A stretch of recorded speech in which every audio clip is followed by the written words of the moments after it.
Welcome back, everyone. Mark Thomas here. You know, in 2025, ISACA released the updated third edition of the CDPSE certification, and the timing couldn't be better. Because as you know, organizations today face growing privacy challenges. We have expanding global regulations, the explosion of data use in AI and emerging technologies, and rising expectations from consumers and stakeholders around digital trust.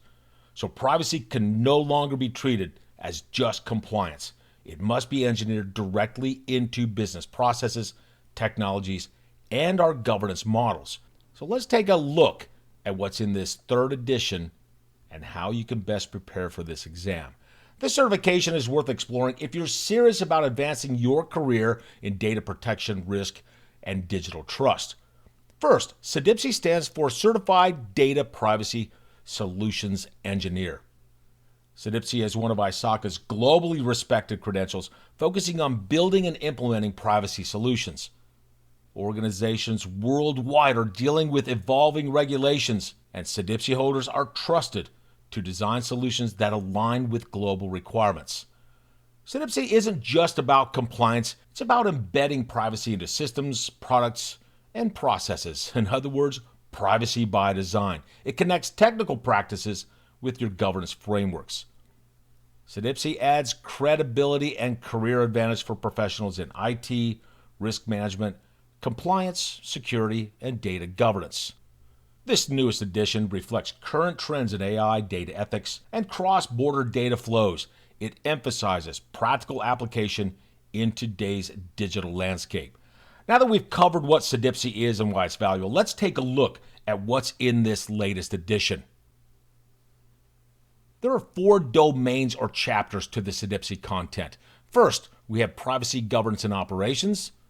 Our second domain is privacy risk management and compliance. Our third domain is data lifecycle management. And finally, the big one, we'll see that in a minute, privacy engineering. So let's break each one of these down and talk a little bit about what you'll see in each one of these domains or chapters. Over in domain number 1, privacy governance and operations, right here, we'll see privacy governance and privacy operations.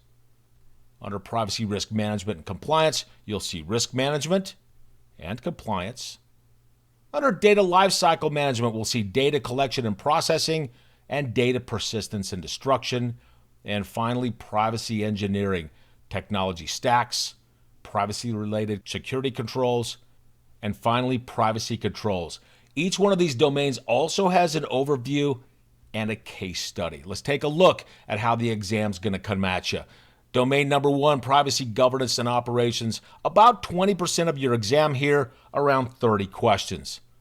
Domain number 2, privacy risk management and compliance, about 18%, around 27 questions. Data lifecycle management, 23% of your exam, and 35 questions. And the big one, privacy engineering, 39%, around 59 questions. Speaking of the exam, how do you get certified in CDPSE? Well, number 1, you got to pass that exam. We'll be focusing on this first bullet point throughout the rest of this presentation. You'll submit your application, adhere to the ISACA Code of Professional Ethics, and comply with the continuing education policy. As of the publication of this video, online exam fees are $575 for members, $760 for non-members, and of course you have a processing fee and an annual maintenance fee that comes with that certification. So to prepare for that examination, there are a couple things you can do. I'd like to suggest some of the preparation materials here. First, we've got the CDPSE Review Manual. This comes in both print and ebook. Start your exam journey by reading this review manual. I can tell you this is a must-read. You can be sure of one thing in this manual: the answer to every question on the actual exam is somewhere amongst its pages. I believe one of the best ways also to prepare is taking a bunch of questions. Sign up for that question and answer database. It's a subscription with interactive, customizable sample exams that draw from a database of questions. You have the Exam Prep Community. This is a really cool resource. The Exam Online Prep Forum is a great place to ask questions, answer practice exams, and share ideas and experiences to help prepare for the exam. This is done through the ISACA Engage site. And it goes without saying, make sure you take a look at the Exam Candidate Guide for basic information on how to register, prepare, and take the CDPSE exam.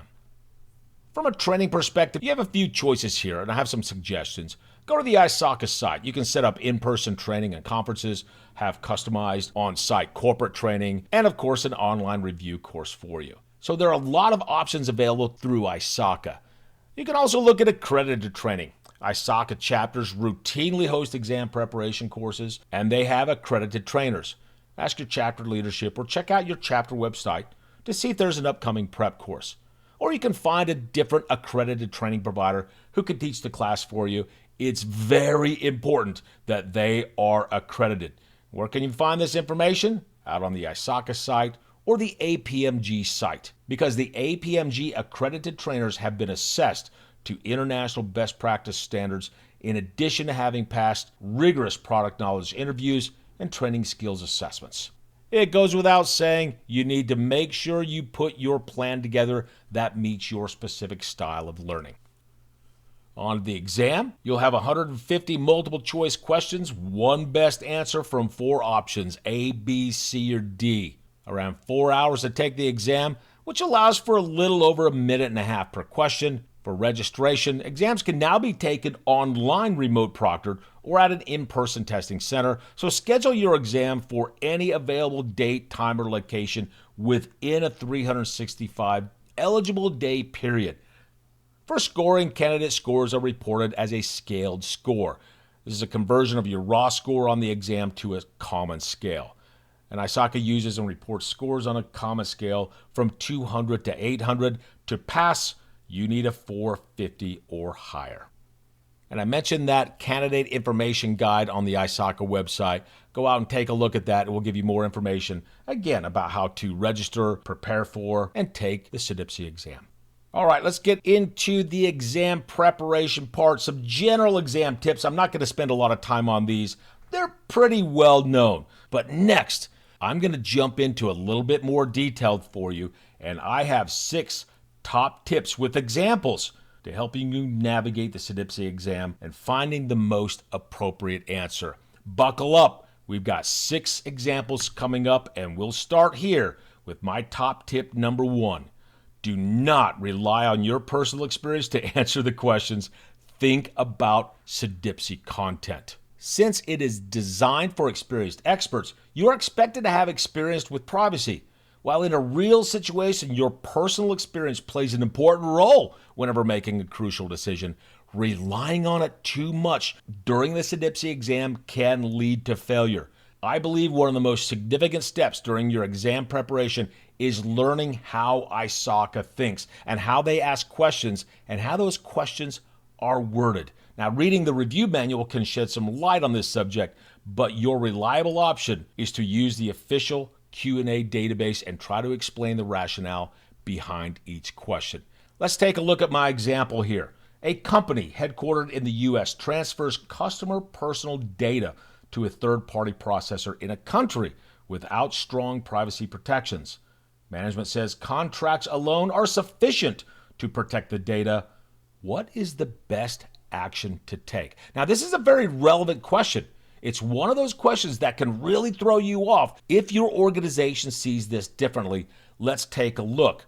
Option A, proceed with the transfer based on the contract alone. I'm going to kick off A. Now, if you have real-world experience, you may believe your organization's legal contract is enough. But CDPSE exam logic reflects regulatory expectations, not company practices. The correct CDPSE perspective is defense in depth for data protection, not just blind reliance on paperwork. Let's take a look at B. Implement supplementary safeguards such as encryption and conduct transfer impact assessments. I like this one. According to CDPSE content, not personal experience, international data transfers require appropriate safeguards beyond contractual clauses when the receiving country lacks adequate privacy protections. CDPSE emphasizes using technical, organizational, physical, procedural controls to maintain data protection. So where I am right now, I'm going to put a question mark. I like it, but I'm not quite sure it's the answer yet. Option C. Stop all cross-border transfers since they are inherently risky. I'm not sure I'm going to pick that one. Why? CDPSE recognizes cross-border transfers as manageable through appropriate safeguards and compliance mechanisms. Now, in real life, an overcautious privacy officer might argue to ban transfers, but CDPSE content teaches balance between business enablement and privacy protections. Let's go down to D. Leave the decision to the legal department since they manage contracts. I'm not quite sure. I honestly believe that while the legal department plays a key role, CDPSE stresses that privacy governance is a shared cross-functional responsibility. Now, for D, you might think that's legal's job, but CDPSE Contents wants you to recognize enterprise-level accountability and collaboration. So back to my answer B. Remember, the CDPSE framework expects candidates to apply privacy by design principles and global transfer mechanisms rather than relying on operational habits. Okay, we're going with B on my top tip number 1. Let's move on to my second tip. Try to identify which domain the question is coming from. You might find that many incorrect answers will come from other domains. I found that oftentimes, if you can determine which domain you're looking at in that question, you might increase your ability to select the right answer. Additionally, it helps you remove answers that are not appropriate. Here's an example.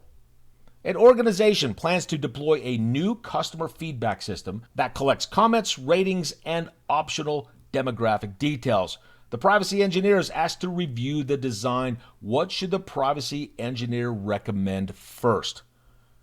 Well, what domain do you think this is coming from? The question is about a system collecting customer feedback. Before we talk about encryption or access controls, you need to know where that data goes, where it's collected, processed, stored, and shared. Folks, that's data lifecycle management, which is CDPSE domain number 3, data lifecycle management. So my head right now is in domain number 3. Let's take a look at option A. Ensure that customers' personal data will be encrypted at rest and in transit. Guess where I'm going with that one? That's a no-go. This focuses on applying technical safeguards for protecting data, and that's domain number 4, privacy engineering. Sure, encryption is important, but this question is about understanding data flows before implementing any controls.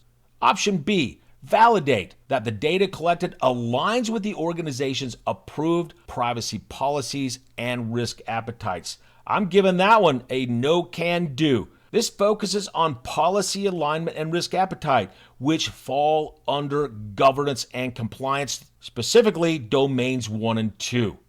This happens after mapping data flows and confirming what's actually collected and processed.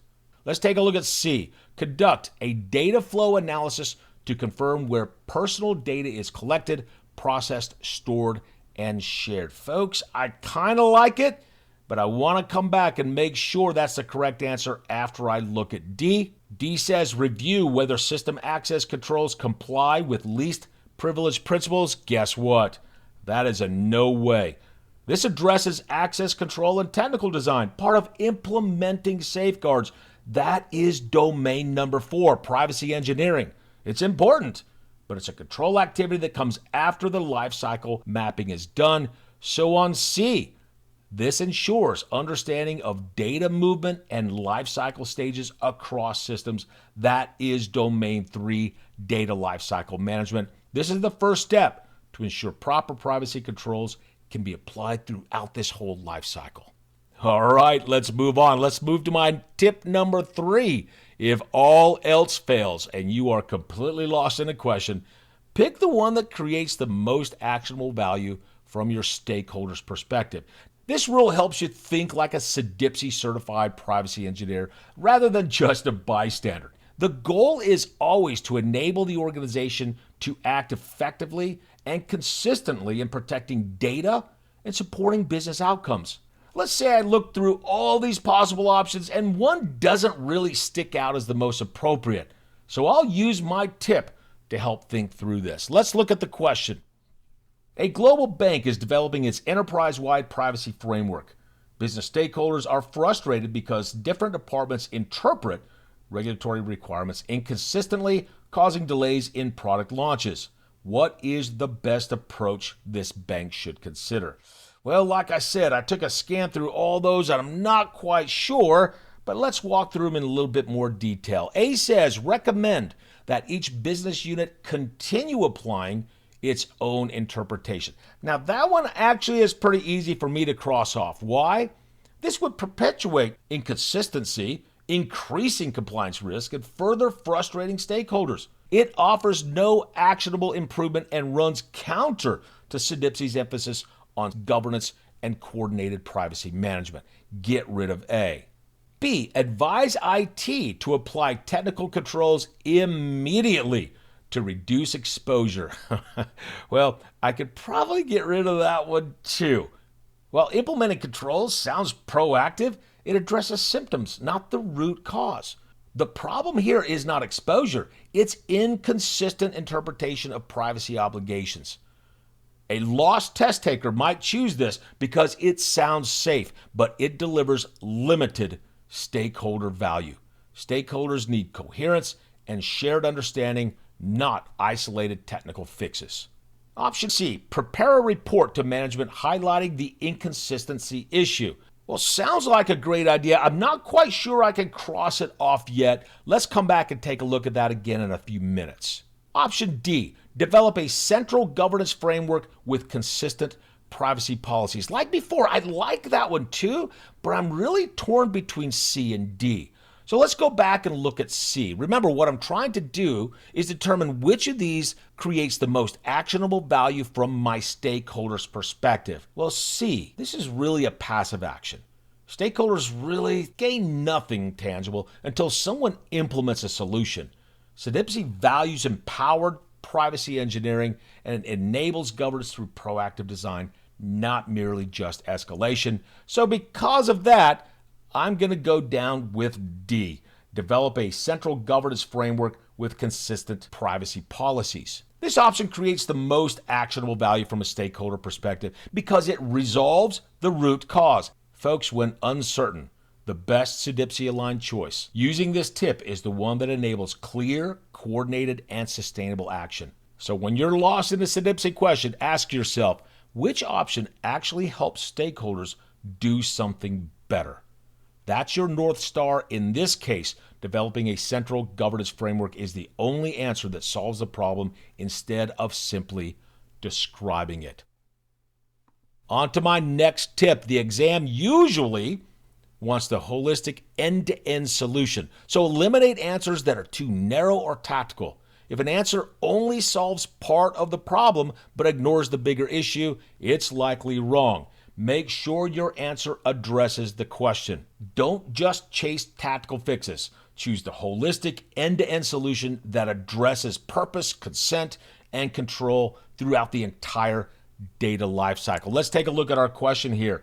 A retail company is launching a customer loyalty program that requires collecting names, emails, purchase history, and geolocation data. During review, stakeholders raised concerns about potential misuse of sensitive data. What is the best action for the privacy engineer to recommend? Well, let's start at the top. Option A says encrypt the geolocation database to prevent unauthorized access. So remember, we said we wanted to make sure we're not just focusing on very narrow answers. We need to answer this question. I am not going to pick this. It's too narrow and tactical. It treats the symptom, which is data exposure, but ignores the bigger issue, which was overcollection and misuse. CDPSE exam answers that focus only on a control usually miss that holistic privacy engineering approach. Next, let's go to option B. Limit data collection to only what is necessary for the defined loyalty program purpose and obtain explicit consent. Well, I'm going to put a question mark there. I like it. It seems to address the holistic issue for me, but let's come back to that here in just a few minutes. Option C, implement strict access controls so only the marketing team can view customer purchase history. Folks, I'm not sure I like that. That's another tactical solution. It improves governance for one department, but it doesn't solve the end-to-end issue of purpose limitation, consent, and transparency. Remember, CDPSE wants to see that you can fix the process and not just the permissions in this case. So far, I'm still at B. Let's see what D does for me. Notify customers through the privacy policy that their data may be used for loyalty purposes. Folks, guess where I'm going with that one? I'm saying no-go. Why? It's another partial fix. It improves awareness, but not compliance. It's reactive communication, not proactive design. CDPSE prioritizes end-to-end controls that embed privacy principles, not just mere disclosure. So that takes me back to B, which, as we saw earlier, since I don't like A, C, and D, the reason B is the best for me, this is the holistic end-to-end solution because it addresses both collection and consent, the foundation of privacy by design, and data protection principles under CDPSE. It deals with the root cause of stakeholder concern by applying purpose limitation and data minimization. Many candidates would fixate on the encryption or access controls, but CDPSE exam logic favors the holistic recommendation, one that integrates ethical collection, lawful processing, and informed consent. Excellent. 2 more tips to go. Let's take a look at my top tip number 5. This is pretty commonly known for ISACA-related certification exams. Watch for key words like first, most important, primary, or best. They tell you the perspective the exam wants. This 5th tip here is one of the most practical exam strategies you can understand. These words signal that the question is testing sequence and prioritization, not just correctness. Let's take a look at the question here. An organization has decided to adopt a new privacy framework to comply with multiple global regulations. What is the first step the privacy engineer should recommend? Now notice it says first step in the question. So if we're looking at sequence, it's going to be something that comes earlier in the cycle. Option A, implement encryption and anonymization controls across all sensitive data sets. That is a no-go. This answer ignores the key word first. It's not wrong to eventually do, but it's too far down the sequence. CDPSE wants candidates to think strategically, not just reactively here. Option B, develop and approve an enterprise-wide privacy policy. Wait a second. Hold on to that one for a minute because so far it's the earliest option I have in the cycle. We'll come back to that. C, conduct a privacy risk and gap assessment against the chosen framework. Well, kind of does the same thing B did. So I'm kind of between B and C right here. Let's come back and take a look at them here again in a minute. Option D, provide employee training on privacy obligations. I will probably get rid of that one. Here's why. Again, the word first immediately rules this out. CDPSE sequencing expects awareness and education after the foundation is built, like my governance assessment and my framework alignment. Although training is an essential part of my privacy operations, it happens after those frameworks, policies, and risk controls are established. You can't train employees effectively without first defining what compliance looks like. Now let's go back to B and C again. B says, develop and approve enterprise-wide privacy policy. What comes first, the policy or doing a risk assessment? Well, I would say that developing a privacy policy is part of privacy governance, but in order to create an effective compliant policy, you first need to know what the gaps and risks are. Therefore, I'm going to get rid of B and go with C. When the question said first step, it is testing sequence of actions, not just what is good to do. CDPSE emphasizes that before implementing controls or drafting policies, an organization must first understand where it currently stands. Only then can an organization tailor its governance controls and training appropriately. So the first action is to assess, not to act. In closing on this tip, some reinforcement for you. When a question includes words like first, most important, primary, best, and so on, think about this. If they use the word first, you're usually looking at assessments, discovery, or a planning stage. If they use most important, you're looking for something that's more strategic and organizational wide. If they use the word primary, you're thinking core governance responsibility or a control principle. And if they say best, again, you're looking holistic, sustainable, and aligned with stakeholders. One more tip to go, number 6. Love this one. Look for the answer that assigns clear accountability and ownership, because CDPSE questions often test whether privacy responsibilities are owned and governed, not just performed. Answers that show defined roles, governance structure, or accountability mechanisms usually outperform those that describe generic actions or delegations. Let's take a look at my question. A multinational organization has implemented several privacy controls but continues to experience recurring compliance issues.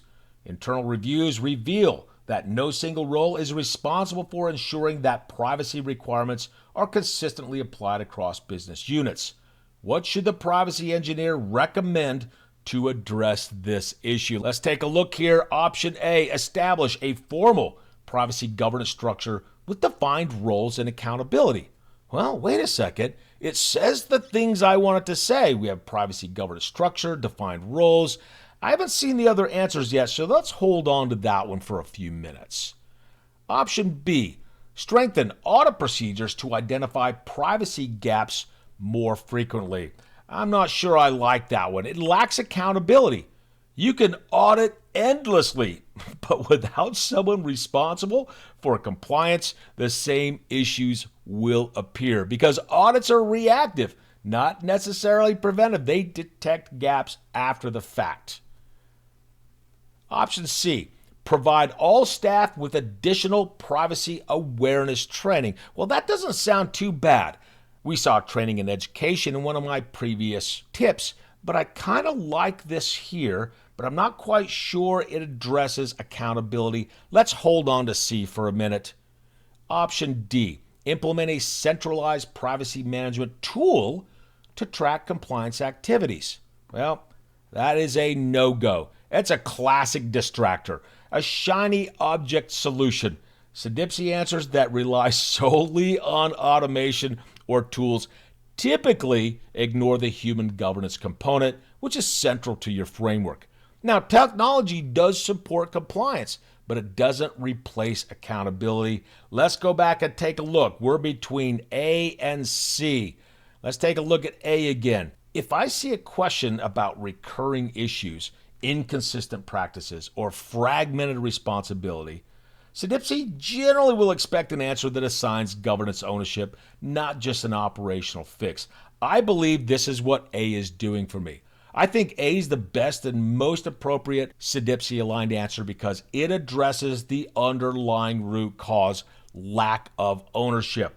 We're going to go with A on that one. Let's go back down to C and confirm why we got rid of that. Training, yeah, it's important, but it's insufficient. When governance is missing, the right CDPSE answer must install accountability first. And there you have it, ladies and gentlemen, my top 6 tips. I've summarized them in this table right here. If you're watching this on YouTube, go ahead and do a screenshot. If you're watching this from a Scout's e-learning platform, you can download this if you're logged in to the site. So what I did is I took my top 6 tips, gave you that strategy, and why I believe it works on the exam. One of the things, again, you've seen this on some of my slides, I did want to tell you that the exam questions you saw in this video are questions that I wrote. These are not official CDPSE questions. That's it. I hope you got a lot of information to help you prepare for and take the CDPSE exam, ladies and gentlemen. Thank you for taking the time to listen to my tips. Feel free to let me know what you think. And let me know if those exam tips helped you on the CDPSE certification exam. Good luck, everyone. We'll see you in the next video.